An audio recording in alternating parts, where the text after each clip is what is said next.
क्रमांक 16 तिपल्लथमिग जातक। तीनों अवस्थाओं में। ये कथा भगवान बुद्ध ने कौसंबी में बद्रिका विहार में निवास करते हुए कही थी। ये उपदेश आयुष्मान राहुल के संदर्भ में दिया गया था, जिनका हृदय संघ के नियमों का पूर्ण रूप से पालन करने में दृढ़तापूर्वक संलग्न था। एक समय भगवान बुद्ध आलवी नगर के समीप स्थित अग्गालव विहार में निवास कर रहे थे। वहां अनेक गृहस्थ स्त्रियां और भिक्षुणियां धर्म श्रवण के लिए नियमित रूप से आया करती थीं। प्रारंभ में धर्म देशना दिन के समय होती थी, किंतु जैसे जैसे समय बीतता गया स्त्रियों का आना कम हो गया और सभा में केवल भिक्षु तथा पुरुष उपासक ही उपस्थित रहने लगे। इसके पश्चात धर्म देशना संध्या समय में होने लगी। उपदेश के समाप्त होने पर वरिष्ठ भिक्षु अपने अपने कक्षों में विश्राम के लिए चले जाते थे, किंतु युवा भिक्षु और उपासक सेवा मंडप या सभाशाला में ही लेट जाते थे। जब वे सो जाते तब वहां जोर जोर से खर्राटे, सांसों की भारी आवाजें और दांत पीसने की ध्वनियां सुनाई देती थीं। कुछ समय की अल्प निद्रा के पश्चात कुछ भिक्षु उठे और जो अनुचित दृश्य उन्होंने देखा था उसकी सूचना भगवान बुद्ध को दी। तब भगवान ने कहा, यदि कोई भिक्षु नवदीक्षित श्रामणों के साथ एक ही स्थान पर शयन करता है तो वो पाचित्ती अपराध है, जिसका प्रायश्चित स्वीकार करना और शुद्धि प्राप्त करना आवश्यक है। इस प्रकार ये विनय नियम घोषित करने के पश्चात भगवान बुद्ध वहां से कौसंबी चले गए। तब भिक्षुओं ने आयुष्मान राहुल से कहा, भंते, भगवान ने ये शिक्षा पद स्थापित कर दिया है, अब कृपया आप अपने लिए अलग निवास स्थान खोज लीजिए। इससे पहले भिक्षुजन उनके पिता के प्रति श्रद्धा के कारण और पुत्र की इस तीव्र अभिलाषा को देखकर कि वो संघ के नियमों का पूर्ण रूप से पालन करना चाहता है, युवक राहुल को इस प्रकार अपनाते थे मानो वो स्थान उसी का हो। उन्होंने उसके लिए एक छोटी शैया तैयार कर दी थी और तकिए के लिए एक वस्त्र भी दिया था, किंतु इस कथा के दिन नियम भंग के भय से इतने आशंकित हो गए कि उन्होंने उसे छत के नीचे स्थान भी नहीं दिया। तब ये उत्तम स्वभाव वाले राहुल न तो भगवान बुद्ध के पास गए, यद्यपि वे उनके पिता थे, न ही सारीपुत्र धर्मसेना के नायक के पास गए, यद्यपि वो उनके उपाध्याय थे, न महामोगल्लान जो उनके आचार्य थे के पास गए, और न ही आयुष्मान आनंद जो उनके मामा थे के पास गए। इसके विपरीत वे भगवान बुद्ध के शौचालय या जक्खा या जैक्स के पास गए और वहीं इस प्रकार रहने लगे मानो वो कोई दिव्य प्रासाद हो। अब बुद्ध के शौचालय की विशेषता ये होती है कि उसका द्वार सदा बंद रहता है। भूमि समतल और सुगंधित मिट्टी से लीपी होती है। दीवारों पर पुष्प और मालाएं सजी रहती हैं और रात भर वहां दीपक जलता रहता है। किंतु राहुल ने वहां निवास इस कारण नहीं किया कि वो स्थान सुंदर था, नहीं, उन्होंने वहां इसीलिए निवास किया क्योंकि भिक्षुओं ने उनसे स्वयं के लिए स्थान खोजने को कहा था और क्योंकि वो अनुशासन का अत्यंत आदर करते थे और संघ के नियमों का पालन करने के लिए व्याकुल थे। वास्तव में भिक्षु कभी कभी उनकी परीक्षा लेने के लिए ऐसा करते थे कि जब वे राहुल को दूर से आते देखते तो रास्ते में हाथ झाड़ू या थोड़ी सी धूल कचरा फेंक देते। फिर राहुल के आ जाने पर पूछते, ये किसने गिराया? कोई कह देता, राहुल इसी रास्ते से आया था। किंतु भविष्य के इस महान स्थविर ने कभी ये नहीं कहा कि मुझे कुछ पता नहीं।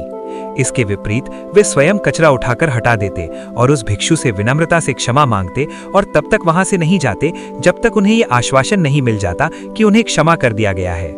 इतनी प्रबल थी उनकी विनय पालन की उत्कंठा, और इसी उत्कंठा के कारण उन्होंने शौचालय में निवास किया था।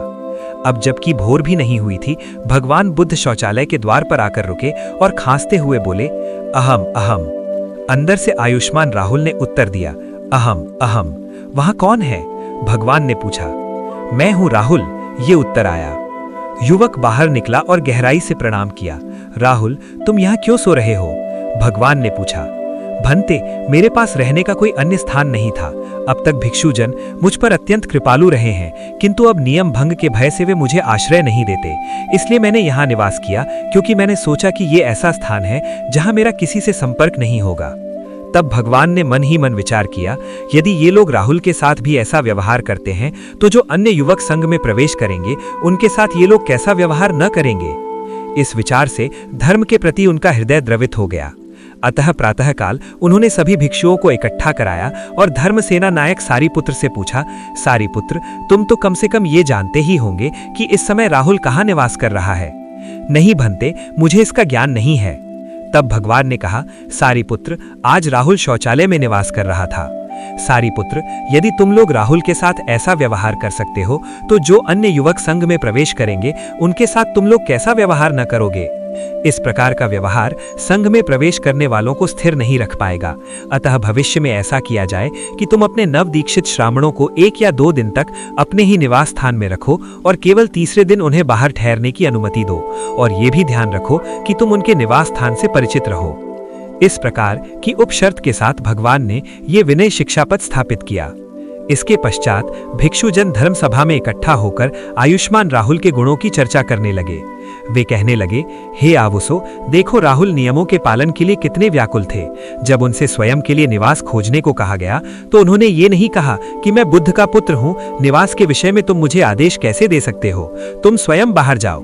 नहीं, उन्होंने किसी भी भिक्षु को वहां से नहीं हटाया, बल्कि स्वयं शौचालय में जाकर निवास किया।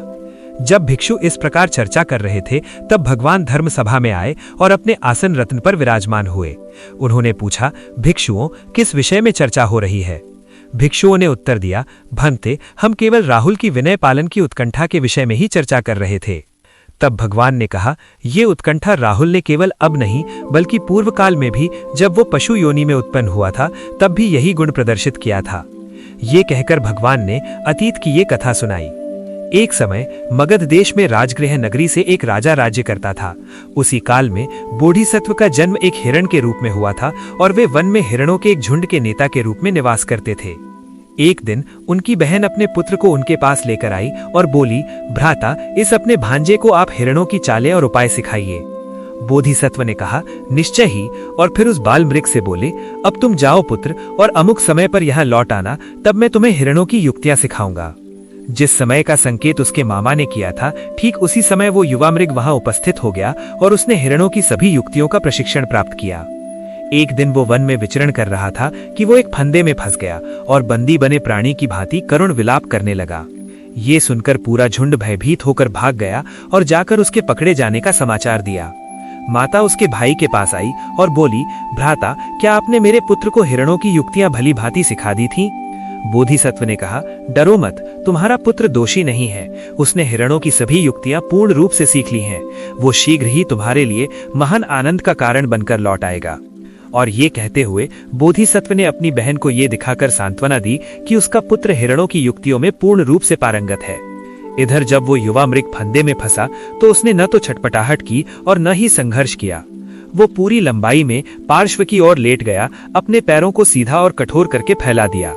उसने अपने खुरों से आसपास की भूमि को कुरेद कर घास और मिट्टी उछाल दी, शरीर की आवश्यक क्रियाएं पूरी की, सिर ढीला छोड़ दिया, जीभ बाहर निकाल ली, अपने शरीर को चारों ओर से लार से सान लिया, वायु भीतर खींचकर अपने शरीर को फुला लिया, आंखें ऊपर की ओर पलट ली, केवल निचली नासिका से श्वास लेने लगा और ऊपरी नासिका से श्वास को रोके रखा, और अपने पूरे शरीर को इतना कठोर और अकड़न युक्त बना लिया कि वो पूरी तरह मृतदेह जैसा प्रतीत होने लगा। यहाँ तक कि नीली मक्खियां, नीलकंठी मक्खियां उसके चारों ओर मंडराने लगी और कहीं कहीं कौवे भी आकर बैठ गए। शिकारी वहां आया और हिरन के पेट पर हाथ मारते हुए बोला, ये तो सुबह ही फंदे में फंस गया होगा, अब तो सड़ने भी लगा है। ये कहकर उसने हिरन को उसके बंधन से खोल दिया और मन ही मन सोचने लगा, मैं यहीं इसे काटूंगा और इसका मांस घर ले जाऊंगा। पर जब वो भोलेपन से लकड़ियां और पत्ते इकट्ठा करने में लग गया अग्नि जलाने के लिए, तभी वो युवा मृग अचानक खड़ा हो गया, अपने शरीर को झाड़ा, गर्दन सीधी करके ऊपर उठाई और जैसे प्रचंड वायु के आगे एक छोटा सा बादल तेजी से उड़ जाता है, वैसे ही वो वेग से अपनी माता के पास लौट आया। इसके बाद ये दोहराते हुए कि राहुल ने पूर्व काल में भी नियमों के पालन के लिए उतनी ही उत्कंठा दिखाई थी जितनी अब दिखा रहे हैं, भगवान बुद्ध ने इस कथा का संबंध जोड़ा और जन्म पहचान करते हुए कहा, उन दिनों वो युवा मृग राहुल था, उसकी माता उत्पल वर्णा थी और वो मृग मामा मैं स्वयं था।